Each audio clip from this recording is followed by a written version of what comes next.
Comment, bienvenue, welcome once again to another IPSA Kind of Magic, or IPSA as other people keep telling me to say. And IPSA Kind of Magic is all about promoting why the independent personal search agents actually exist, what the benefit of the cooperative that is IPSA is, and why using such agents will get you not just better searches, but often speedier searches. But today we're talking about a topic that has become up time and time again, actually, in recent months, sustainability. But I've never heard of it being referred to as sustainability of searches. So, Hamish, would you teach me, please?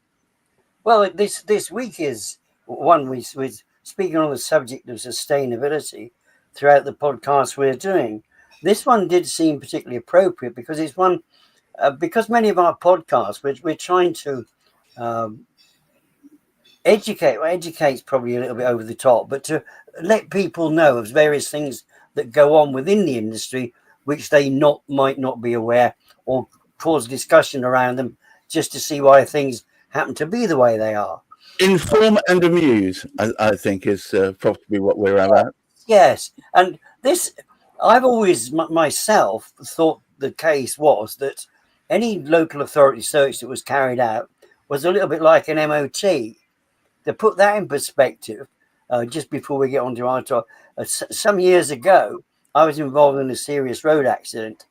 And what happened, the investigative authorities decided to go in my vehicle with a tooth comb. Now, I'd had an MOT carried out on my vehicle 6 weeks before, and it was perfectly okay. And as I argued at the time, I would make sure that I did things appropriate because it was a family car. And my my children and wife around in, one wanted to make sure that they were safe. Anyway, in the event, they decided my brakes, there was something wrong with my brakes. And I was actually fined for having my brakes, keeping a vehicle on the road with ineffective brakes. And I thought, well, I don't know quite how you're meant to sort of check them on a day-to-day basis, because I didn't even use the brakes in the accident. I went straight into a wall because I blacked out, so I didn't use the brakes. But there we go. And I thought, unless our searches are much the same sort of type of thing. Now, my predecessor, and he wasn't my predecessor for without sort of good reason, because Andrew Priswell did a tremendous amount of good work, as we well know, in taking our organisation as far forward as he could. And he started off like Jackie did in one of those interesting situations. He was a land charges officer. And so I think Jackie predates him in terms of the length of time she was involved. But I did get a message through from Andrew knowing what the topic was. And he said, search, strictly speaking, only valid on the day that it's signed. But that's not practical, obviously. Back in the 1980s and 90s, it was accepted that they would be valid for 6 weeks. Then suddenly became 6 months in the advent of home information packs, and has never gone back. So listeners don't want search refreshes suddenly revealing things at the last minute. Well, that seems nutty. Jackie, so searches apparently are warranted for six months, when only 5 seconds ago it was only warranted for the next day. Well, technically, Andrew is quite correct. Your search is actually only correct on the day it's stamped by the local authority, on the day you do it. When you complete it and you stamp it and say, yes, this is correct, and off it goes. I wasn't aware. I mean, yes, when HIPS packs came in, they were valid for the length of the HIP pack, actually. But like myself, I had very many repeat searches because the market at that time was so bad that the majority of HIP packs were well out of date. So I was doing repeat searches. I wasn't aware that it was still 6 months. I thought it was still at only 3 months. But in 3 months, a vast lot of things can happen to an area. One, they could be asked to do an appraisal for extension to a conservation area. They could be asked to do an appraisal to make somewhere a conservation area. A tree could be TPO'd, protected within that time, those 3 months. So the thing is, again, say the search is only valid the day it goes out. So they are loath to redo a search, but many times my clients would come back to me and say, can you just check TPOs? Can you check conservation area? And can you check this? Because it could be listed as well in the meantime. So I might that day then check to see, is there a new conservation area? Is it being extended, etc., etc., etc.? And you can do with that with most councils immediately. But if you send it into the council, again, you've got to wait. So, but technically, as said, a search is actually only valid on the day it leaves, is stamped and dated and leaves the council, or a personal searcher. Why does a personal searcher improve the odds then?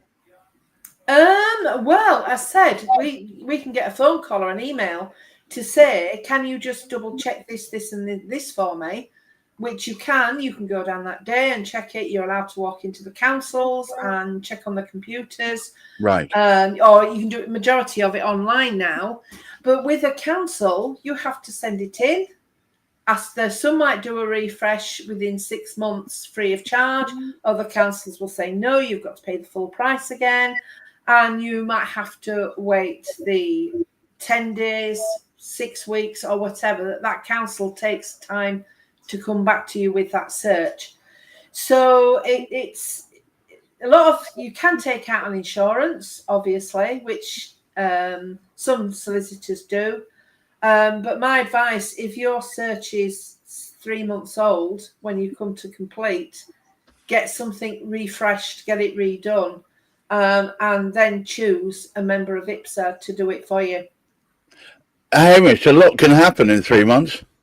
Oh, by golly, a couple of interesting factors, but just a further comment that Andrew actually sort of came through with. That introduction and move away from the 6 weeks when the refreshment was advised was only meant to be a temporary measure. So that 6 weeks became as much as sort of 6 months. That was meant to be temporary. And a question he asked, which is a very, very valid one, well, hey, hang on. We've had that now for 20 years, or best part of. Isn't it about time we went back to what it should have been? Now, that would in itself be an excellent sort of question.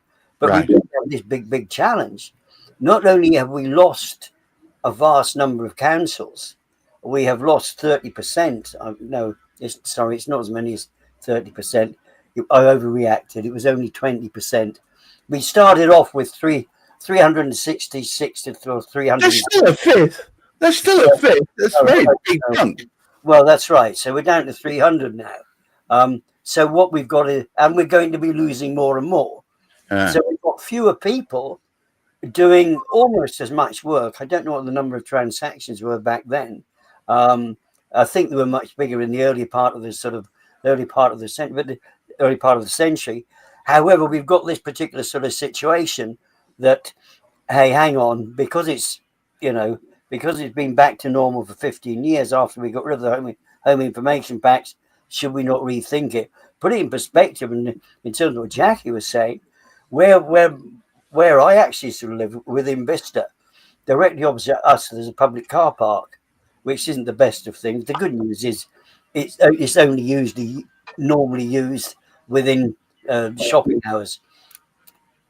However, things do change, and for a period, almost overnight, a planning application went in to turn it into a several-story car park, and in fact, the first floor was meant to be. They were going to make it a metal one because what they were doing was hacking the heck out of the centre of Vista, and they didn't really run out of parking, so they decided if they put it on metal. Can you imagine living opposite that? People running up and down metal. But I mean, that more or less came in overnight. And as Jackie said, if you're not doing a recheck on things, now this is where relationships with councils actually comes in, and also the double side of things. If we are working, as the majority of us do, within the organisation of IPSA or even IPSA, should we, whatever we wish to call it, the thing is, we have a relationship not just with the councils but with clients as well. Right. And the clients, we can actually work out what is it you would like us to do. Now, it's back to you get value. If you want El Cheapo, there's a factory method of it happening. And of course, in the factory method of it happening, the chance of getting redone are pretty dubious. But obviously, it can actually be done, but you have to wait the time, bearing in mind a good 50% of the factory type one, but they're going to take at least 2 weeks longer, sometimes even much longer than that. But if you actually work and you're actually willing to actually look at value and safety and removal of risk, you can actually decide by working with your provider and say, look, can we do this, please? Can we do a refresh after 3 months? What would it cost to actually include that within all these sort of things you can discuss, and you can have an arrangement. You can work each of your, and this is something I'm doing, and we're just reworking my website at the moment, and we're trying to let people know that, hey, you just tell us what you want and we will work according to that. So if you like, it's relationships which make such a significant difference. But we do know that whatever is said within that local authority search, that is temporary. Now, the reason why other searches, for example, your drainage and water, although the same thing could happen, something could change within the drainage and water one, something could actually sort of change overnight. I mean, places have flooded that have never flooded before. Yes. So things like that can happen. They're much, much rarer are the changes within there. And what was very, very interesting, and I do remember this, and Jackie probably remembers it too, that when we first had the PCC, the Property Code Compliance Board, came on board and told us how to answer questions and all the rest of it, bearing in mind none of them had ever carried out a search in their lifetime. One of the answers they were told we couldn't accept, the council would come up, none as far as is known. Now, what we've got is a situation in Bicester now. Overnight, it's decided they're going to cut off one half of Bicester from the other half of Bicester by keeping a railway crossing permanently closed. Now, where did that come from? But unfortunately, somebody that bought a house just the other side of they now got to, if they want to get a car into the centre of Bicester or to go and do their shopping, they've got a 2-mile detour. So would that have come up on a personal search? No. No. But things do change. Things do change. That's not included in a personal search. That or any search, it wouldn't be in a local authority search. They might be informed and decide to put it as a warning on a search, but right. I very, very much doubt it. That'll be something that was decision that would have been made at a council committee meeting. The thing is, the departments and even us can't sit there and every week read all the council committee meeting minutes. That would have been a highways decision. Right. When you've done your search at the highways, it all depends on your council whether they reveal it, but it's certainly not a question contained within the person any search, even your environmentals or anything like that. So that is something that I've never thought of, because we haven't got any railway crossings in this area. So thank goodness for that. Yeah, Sounds like a terrible situation. Hamish, it seems to me that by working with someone who actually seems to work through, rather than just treating people as a number, treat it as a, in each project in isolation, that you're going to get a better result, and specifically for people who know their locality well. Absolutely. I mean, for example, and people are doing this relatively. We're Cherwell District Council, which is in Oxfordshire, which we're about to lose that title because we are to become a unitary authority in conjunction with, I think I mentioned this previously, hopefully we'll keep it rural, so we'll become a local council, which ties up with another rural local council, the West Oxfordshire, Oxford City wants to combine in. We don't want the city imposing on what goes on rurally, because this decision will have been made by the county council in any event, and it's very likely gone up to governmental level, because they want to link, if you like, Oxford and Cambridge together with their wondrous sort of belt of sort of development and all the rest of it, to make it into the Silicon Valley of Europe. And we've already seen some strange things sort of happening within that. So if you look, the sad thing is, and we've seen this before on so many occasions, the local council do get stood upon by their more senior counterparts, if you like, because, as I said, Oxford City, the head honcho of Oxfordshire County Council, is based in Oxford. So as far as he's concerned, they've had one of the roads, in one of the major arterial roads into Oxford, closed for the last 2 years to redevelop the station and the bridge and goodness knows what else. So if you like, these overall decisions aren't taking into full consideration what the local people need and what is required of what's going on necessarily locally, because they think, it's the bigger things that are most important. Right. Of course, that's all very well if you're sort of sitting in your desk with sort of in your ivory tower. Right. So let's just have one brief feedback from Jackie. Sustainability of searches. I just want to wrap it up for today. Well, as I said, that's why searches are one of the last things to be done by a conveyancer or a solicitor, to make sure it's as up to date as it possibly can be. And Right. of course, that's where IPSA members come into their fore, because we can get them done quicker, probably more accurately, because we care. So therefore, you as an IPSA member, where I could get an email from one of my clients, can you go to Calderdale for me today, and can you do this search urgently? Yes, I can. Yes, I could go. Majority, it's all online now. I could do it today, sat at my desk. Fortunately, I don't have to do it because I no longer work in that industry. The sustainability is, if you're purchasing a property and you're told the searches are 3 months old, I would be asking, can we just have a quick check to make sure that everything is still as it should be? Because I don't want to go into a house where there's a tree in the back garden that has been TPO'd and I chop it down. I'm in bother, a lot of bother. And the people that you're buying off possibly might not tell you they've received letters to say that this tree is now going to be protected, or that we've received a letter to say we're now going to be a conservation area. Right. So therefore, sustainability of searches, if it's a little bit older than what you're happy with, ask for a little bit of a refresh. And IPSA members will do their best to make sure you get that refresh. Hamish, would you care to take us home, please, sir?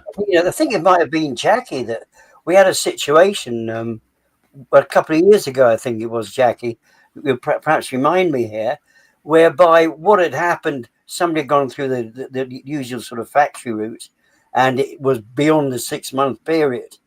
Yes. Therefore, they were going to lose the. You tell the story, Jackie, because that was. It was my eldest daughter's best friend, and the thing was, they sold first-time buyers, and they were buying brand new.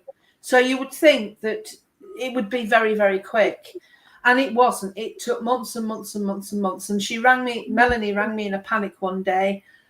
We have a problem. What's the problem? She said, I don't know, but there's something wrong with my search.